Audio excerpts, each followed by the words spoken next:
ఢిల్లీ ముఖ్యమంత్రి అరవింద్ కేజ్రీవాల్ తీవ్రమైన ఒత్తిడికి గురవుతున్నారు. ఆయన మొహం చూస్తేనే తెలిసిపోతుంది ఆయన ఎంత ఒత్తిడిలో ఉన్నారు. నిజానికి ఆయన బీజేపీ నేతలను ఒత్తిడికి గురిచేసి వచ్చే ఎన్నికల్లో లబ్ధి పొందాలని కలలు కంటున్నారు. ఈ క్రమంలో కోర్టు దయతో బెయిల్ పొంది ఎన్నికల ప్రచారంలో కూడా పాల్గొంటున్నారు. కానీ ప్రచారంలో బీజేపీ నేతల మీద విమర్శలు చేయడానికి బలమైన పదాలు దొరకడం లేదు. చేదెక్కిన మొహంతో నవ్వలేక నవ్వుతున్న కేజ్రీవాల్ విజువల్స్ తెర వెనుక కథను చూచాయిగా చెబుతున్నట్టుగా ఉన్నాయంటున్నారు రాజకీయ విశ్లేషకులు.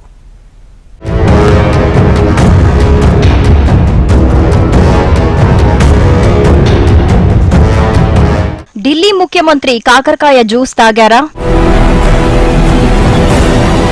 బెయిల్తో వచ్చిన అవకాశం ఉపయోగించుకోలేకపోతున్నారా? మహిళా కమిషన్ గడువు తర్వాతే స్వాతి మిస్టరీ వేడుతుందా? ఢిల్లీ ముఖ్యమంత్రి అరవింద్ కేజ్రీవాల్ కు మే 10న బెయిల్ దొరకటంతో ఎగిరి గంతేశారు. జూన్ 2న మళ్లీ జ్యుడిషియల్ కస్టడీకి వెళ్లిపోవాల్సింది. ఈలోగా జరగాల్సి ఉన్న మిగతా 4 దఫాల ఎన్నికల ప్రచారంలో పాల్గొనవచ్చని, బీజేపీ నేతలకు తనదైన శైలిలో చుక్కలు చూపించవచ్చని ఆనందించారు. కానీ బెయిల్ మీద బయటకు వచ్చిన 3 రోజులకే కొత్త చిక్కుల్లో ఇరుక్కున్నారు ఢిల్లీ ముఖ్యమంత్రి. సొంత పార్టీకే చెందిన రాజ్యసభ ఎంపీ స్వాతి మలీవాల్ మీద తన వ్యక్తిగత కార్యదర్శి దారుణంగా దాడి చేశాడని, అది కూడా కేజ్రీవాల్ చెబితే విభవ్ కుమార్ క్రూరంగా తనను హింసించాడని స్వాతి సివిల్ లైన్స్ పోలీసులకు ఓరల్ గా చేసిన ఫిర్యాదులో రికార్డైనట్లు బయటికి పొక్కింది. స్వాతి స్వయంగా ఫిర్యాదు చేయడానికి వెళ్లినా ఎందుకనో ఫిర్యాదు చేయకుండానే వెనక్కి వచ్చేశారు. ఆ తర్వాత బయటి ప్రపంచానికి స్వాతి కనిపించలేదు. ఈలోగా జాతీయ మహిళా కమిషన్ రంగంలోకి దిగటం, అటు బీజేపీ మహిళా కార్యకర్తలు ఢిల్లీ రాస్తారోకో నిర్వహించటం, మీడియా అంతా కేజ్రీవాల్ నిర్వాకం మీద, విభవ్ కుమార్ ఆగడాల మీద విమర్శలు గుప్పిస్తూ ప్రసారాలు చేయటం జరిగిపోయాయి. ఈ క్రమంలో కేజ్రీవాల్ ముందు అనేక క్లిష్టమైన సవాళ్లు ముసురుకున్నాయంటున్నారు ఆయన పరిస్థితి గురించి తెలిసిన వారు.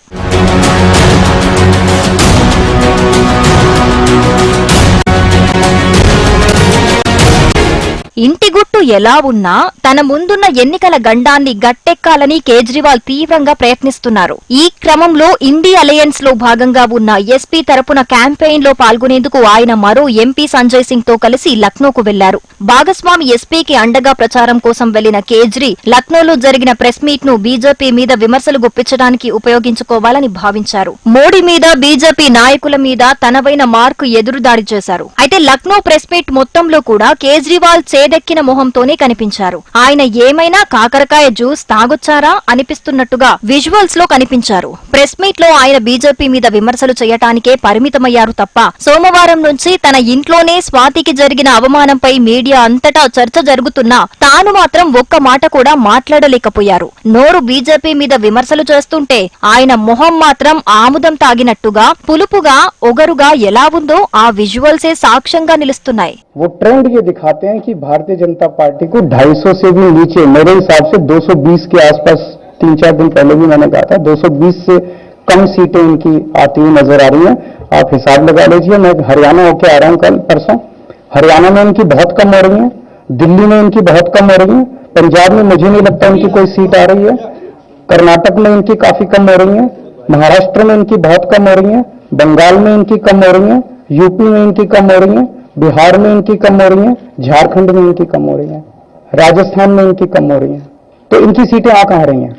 तो इनकी 220 के नीचे सीट आ रही हैं. इनकी सरकार बीजेपी की सरकार नहीं बन रही है, इंडिया गठबंधन की सरकार बनेगी.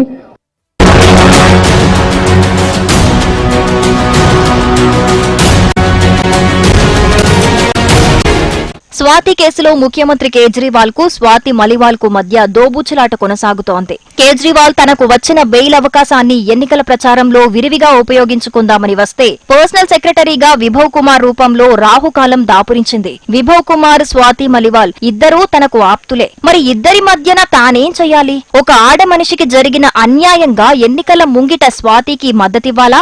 ఆమె మీద చేయి చేసుకున్నందుకు విభవ్ కుమార్ మీద వేటు వేయాలా? ఎవర్ని వెనకేసుకొచ్చినా ప్రమాదం పొంచి ఉంది. ఎవర్ని దూరం చేసుకున్నా అదే ప్రమాదం కాటు వేయటానికి కాచుకోనుంది. మరి దాని నుంచి ఏ విధంగా బయటపడాలి?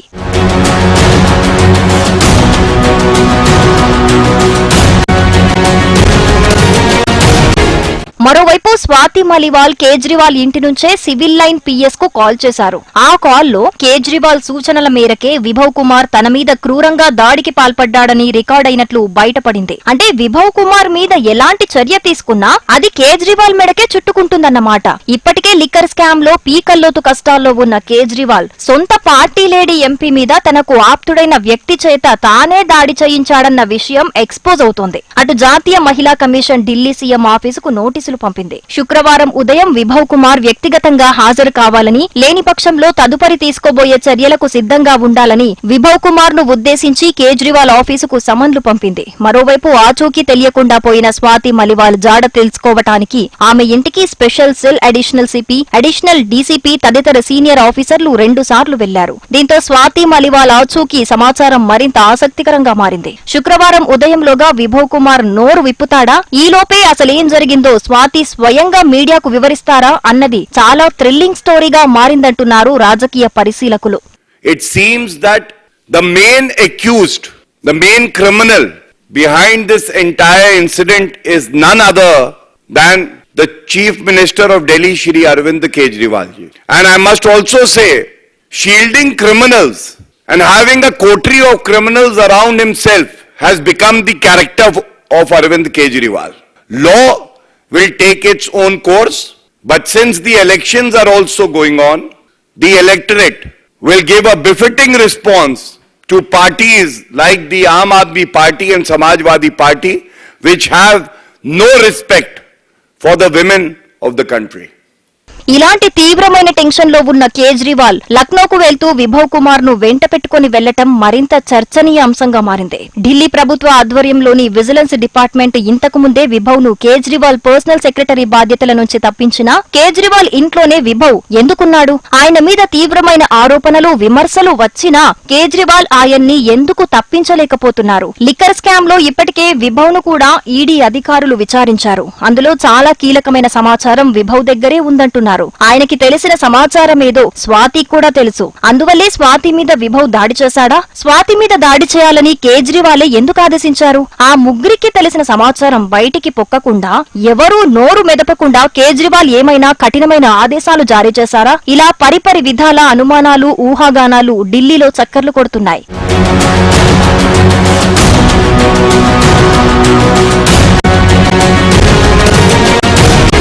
మరో ఇంట్రెస్టింగ్ పాయింట్ ఏంటంటే లక్నోలో స్వాతి మీద దాడి గురించి విలేకరులు అడిగిన ప్రశ్నలను కేజ్రీవాల్ తప్పించుకోవటం విశేషం. అయితే సంజయ్ సింగ్ మాత్రం విభవ్ కుమార్ విషయాన్ని కేజ్రీవాల్ సీరియస్ గా తీసుకున్నారని, తప్పకుండా చర్యలు తీసుకుంటారని చెప్పటం ఆసక్తి రేపుతోంది. అంటే ఆ లెక్కన విభవ్ కుమార్ ది పొరపాటేనని, ఆయన మీద చర్య తీసుకోకపోతే మొదటికే మోసం వస్తుందని ఆప్ అధినేత భావించారా అన్న వ్యాఖ్యలు వినిపిస్తున్నాయి. మరోవైపు స్వాతి మలివాల్ ఇప్పటికే ఓసారి ఢిల్లీలో శాంతి భద్రతలు తీవ్ర స్థాయిలో విఫలమయ్యాయని విమర్శలు గుప్పించారు. పరివర్తన్ ఎన్జీఓలో తనతో కలిసి తనతో సమానంగా స్వచ్ఛంద సేవ చేసిన స్వాతిని రాజ్యసభ ఎంపీ పదవి నుంచి తప్పించాలని కేజ్రీవాల్ అభిప్రాయపడుతున్నట్టు మీడియాలో వార్తలు చక్కర్లు కొడుతున్నాయి. బీజేపీకి మోడీ హవా బాగా మేలు చేస్తుందన్న అభిప్రాయాలు దేశమంతటా వినిపిస్తున్న క్రమంలో ఢిల్లీలో ఉన్న కొద్దిపాటి కాంగ్రెస్ మద్దతైనా మరింత ఎక్కువ అవసరమని కేజ్రీవాల్ భావిస్తున్నట్టు విశ్లేషిస్తున్నారు. అందుకే అభిషేక్ మను సింఘ్వీని రాజ్యసభకు పంపించే ఒప్పందం కాంగ్రెస్ ఆప్ మధ్య జరిగినట్లు మీడియాలో చర్చ నడుస్తోంది. అటు స్వాతిని తప్పించటం, ఇటు విభవ్ కుమార్ మీద వేటు వేయటం ఒకేసారి జరిగిపోతాయా, లేక ఈ ఎన్నికలు జరిగేదాకా ఈ అంశం వాయిదా పడేలా మరో అవకాశాన్ని కేజ్రీవాల్ సృష్టిస్తారా? బహుశా ఆ ఒత్తిడే ఆయన మొహంలో కొట్టొచ్చినట్టు కనిపిస్తోందా అన్న అభిప్రాయాలు వినిపిస్తున్నాయి. మరి శుక్రవారం ఈ విషయం మీద క్లారిటీ వస్తుందా, లేక అనూహ్యమైన కొత్త ట్విస్ట్ కు తెరలేపుతారా? వేచి చూడాల్సిందే.